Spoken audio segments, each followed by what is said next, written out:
ہمارے بھی کچھ ممبرز نے ضرور بات کی، لیکن انہوں نے چیئرمین بلاول بھٹو زرداری کی باتوں کو مس انڈرسٹینڈ کیا، اور وہ جو ہم نے کہا کہ بی ایس پی کو اس کے ڈیٹا کو استعمال کر لو، تو اس میں ہمارا آبجیکٹ یہ تھا کہ وہ ایک ایسا پروگرام ہے جس کو ایکنالج ورلڈ بینک نے بھی کیا ہوا ہے، یونائٹڈ نیشن نے بھی کیا ہوا ہے، اس کی ٹرانسپیرنسی کو دیکھا ہوا ہے، تو ڈیٹا ان کے پاس موجود ہے۔ تو آپ نہیں، لیکن اعتراض کیوں تھا بخاری صاحب؟ یہ تو کوئی برا سجیشن نہیں تھا، آپ کے پاس تقریباً 1 کروڑ کے قریب لوگوں کا ڈیٹا ہے، اور اس ڈیٹا کو استعمال کر کے وہ پیسہ تو لوگوں کو ہی ملنا تھا، مطلب پیپلز پارٹی کی جیب میں تو نہیں جانا تھا۔ تو اس سجیشن کو اس میں برا ماننے والی کیا بات تھی؟ کوئی آپ سمجھ سکیں، ہم تو سمجھنے سے قاصر ہیں اس بات کو۔ میں بھی سمجھ نہیں سکا، یہ اس کا جواب تو وہ خود ہی دے سکتے ہیں کہ وہ کیوں معترض ہیں اس بات پہ۔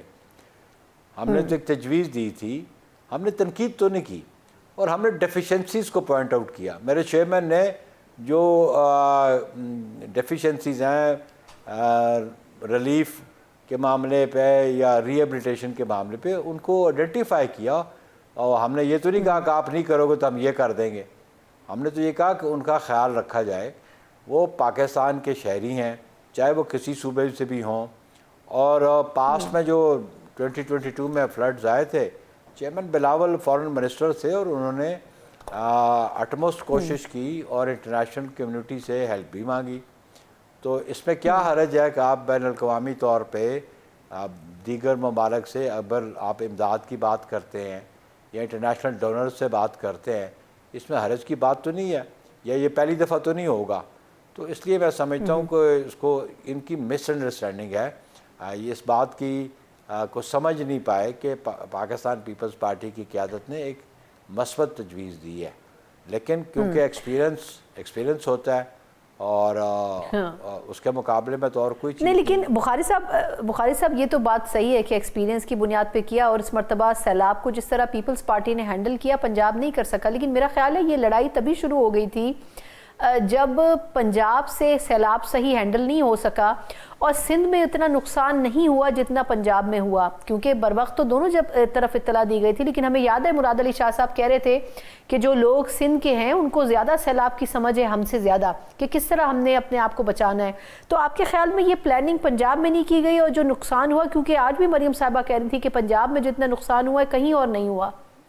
بلا شبہ دیکھیں، پنجاب میں سیلاب جو ہے after long time, I still recall 1973 بھی ایک سیلاب آیا تھا۔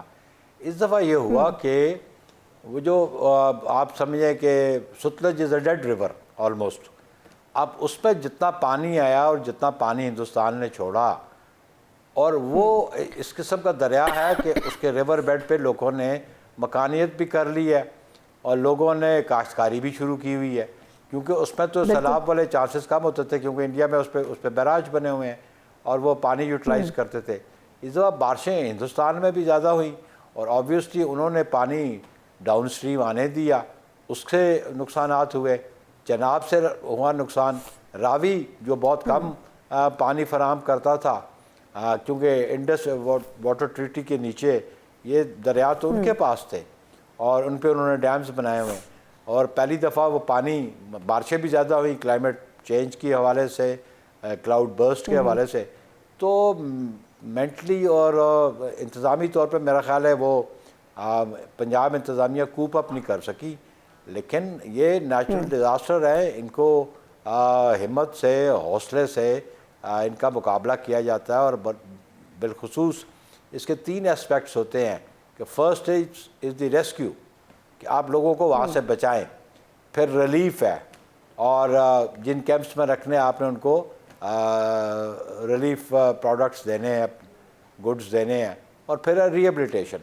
ابھی سٹیج آ گئی ہے ری ایبلیٹیشن کی، اور ری ایبلیٹیشن ہم سمجھتے ہیں کہ پنجاب کا کسان پس چکا ہے، گندم اس کی ضائع ہو چکی ہے، انہوں نے ریٹ پہلے بھی اس کو کچھ نہیں دیا، زمین کا کٹاؤ ہو چکا ہے، فصلیں برباد ہو چکی ہیں، گنا کی فصل گئی، رائس کی گئی، کیش کراپس جو تھی، آلو گیا، ہلدی گئی، تو اب ان کے پاس تو کوئی ریسورسز ہی نہیں ہے کہ آنے والی جو فصل ہے اس کے لیے وہ زمین کو تیار کر سکیں، ان کے پاس وسائل نہیں ہیں۔ تو پاکستان پیپلز پارٹی یہ کہتی ہے کہ آپ نے اناؤنس کیا ہے 20,000، لیکن یہ 20,000 انسفیشینٹ ہے۔ آپ نے فالو کیا ہندوستان کو، وہ جو انہوں نے ایسٹ پنجاب میں 20,000 کیا، ان کی کرنسی اور ہماری کرنسی میں بڑا فرق ہے. ان کے پاس جو یوریا کا ریٹ ہے وہ بہت کم ہے، ہمارے پاس بہت زیادہ ہے.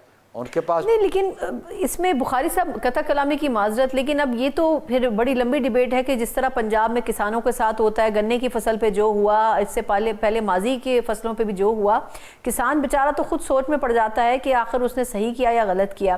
لیکن میں اسپیسیفکلی آپ سے یہ جاننا چاہوں گی کہ کیا اب معاملات کسی حد تک کنٹرول ہو گئے؟ آج بھی مریم صاحبہ مری میں فرما رہی تھیں کہ ہم وعدے نہیں کرتے، ہم باقاعدہ منصوبے جو ہیں وہ بناتے ہیں اور ان کو مکمل کرتے ہیں. پتہ نہیں وہ پی پی کو سنا رہی تھیں یا پی ٹی آئی کو سنا رہی تھیں، لیکن آپ کے خیال میں جو سٹیٹمنٹس وہاں سے آ رہے ہیں وہ کوئی بہت اچھے نہیں آ رہے. کبھی عظمہ بخاری صاحبہ فرما رہی ہیں کہ مریم صاحبہ کی کارکردگی سے لوگ حسد کر رہے ہیں.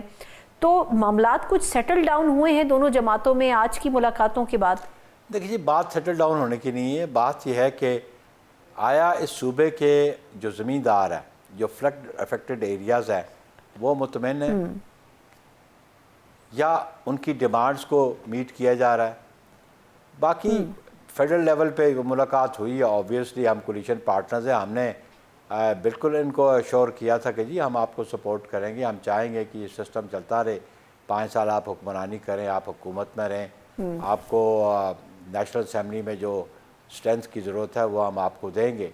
ان کو اس بات کی سمجھ آ جانی چاہیے سی ایم پنجاب کو اور اس عظمہ بخاری کو اور مریم اور عزیب صاحبہ کو کہ یہ ینگ لاٹ ہے کہ دیکھیں آپ اسمبلی کا اجلاس نہیں کر پائے. ایاز صادق نے اجلاس جمعے تک کے لیے ملتوی کر دیا. صرف پیپلز پارٹی نے جب واک آؤٹ کیا اور کہا ہم نہیں بیٹھیں گے نیشنل اسمبلی میں، وہ تو ان کی بیان آ گئے وہ کورم نہیں پورا کر سکتے. یہ تو ان کی صورت حال ہے.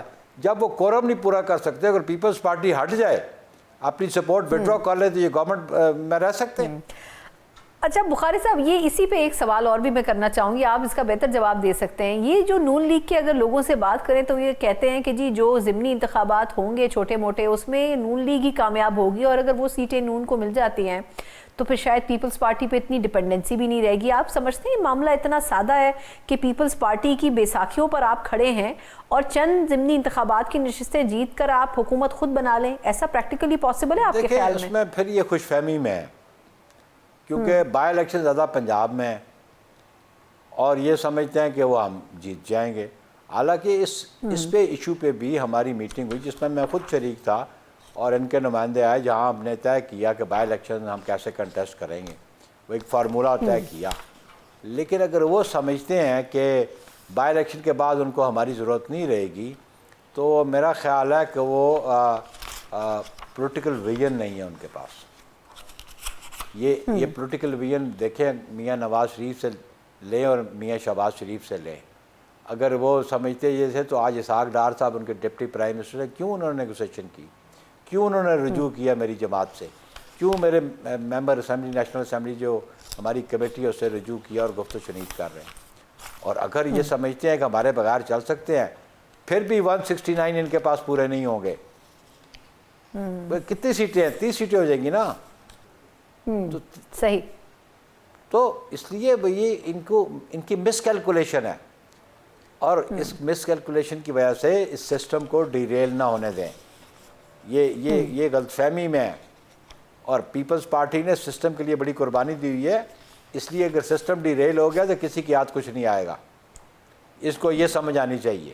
بہت بہت شکریہ نیئر حسین بخاری صاحب. سر یہ پاکستان پیپلز پارٹی کے سینئر رہنما. یقیناً آج کی اہم ملاقاتیں جو پیپلز پارٹی اور نون کے درمیان ہوئی ہیں، کسی حد تک بات چیت تو ہوئی ہے، لیکن یہ کہنا قبل از وقت ہوگا کہ سارے مسائل دونوں پارٹیز کے بیچ میں ختم ہو گئے ہیں. لیکن یہ واضح نظر آتا ہے پیپلز پارٹی سے کہ وہ بہرطور کوشش ضرور کریں گے کہ اس حکومت کے ساتھ مستحکم اتحادی کی صورت میں اپنی پوزیشن کو برقرار رکھیں، تبھی یہ حکومت قائم رہ سکتی ہے. ایک مختصر وقفے کے بعد ہم تھوڑا سا ٹیررزم کے حوالے سے بات کرنے جا رہے ہیں. دہشت گردی کے بارے میں بڑی کلیئر پالیسی اسٹیٹ کی نظر آتی ہے، اور دیکھا جائے تو جس طرح قلعہ قمع اب بلوچستان میں دہشت گردوں کے خلاف کیا جا رہا ہے، فتنہ و خارج کے خلاف کیا جا رہا ہے، یقیناً اس کے آنے والے وقت میں نتائج بھی دیکھنے کو ملیں گے. کس حد تک اس کے اوپر مزید کام کرنے کی ضرورت ہے، اس پہ بات کریں گے ایک بریک کے بعد.